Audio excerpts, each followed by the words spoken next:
hi ni che hi an kam low sangam khatwal ka thon nawa an kam hi che zat se ka ki tu do guys so set just ahoi pen chang kha ho hin introduce in bowling e tu hin chi chang kha hin ya sung ga te guys asi hi che hi Kazino ko mala daingin katil ahin la te ya to hi in than na dinga kila ai tai guys adang zong om na la ye sang mui ho yong hi ta the ma jeng tan ki not na the lew ai tai brinjal zong phung som ngalang ka tu vin tua hi chu za hi aga pan pane guys za hi không gà đây gì không nồm đây gì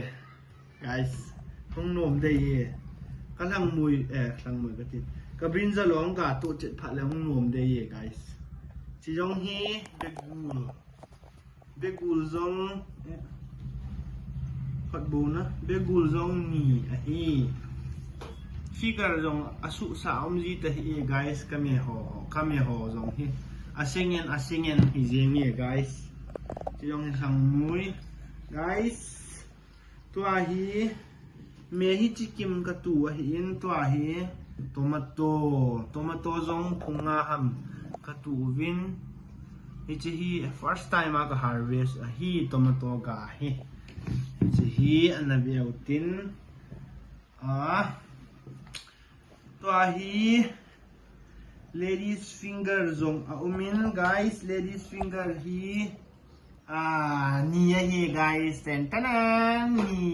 ni bo se ahin lai guys ladies finger ko kin ja sang win aga ha ma jengin ni bo se ahin lai guys dang dong na beute an jang dong ka tu vin tu ni kwa hi an jang dong phabe pi ke ni me kham me khop se 10 kilo to ve guys kan jang dong ave se thei the jengin anei pa apu pa ke kilo ha asan nào to avom nào to apop chết chút yên vin guys anh lại lung và ông kịp đã mà lên mẹ thầy mẹ bài thầy bài đi tan tê tia cái hình mọ chom hi tua hi last pena dinga malcha zong hi guys malcha zong hi guys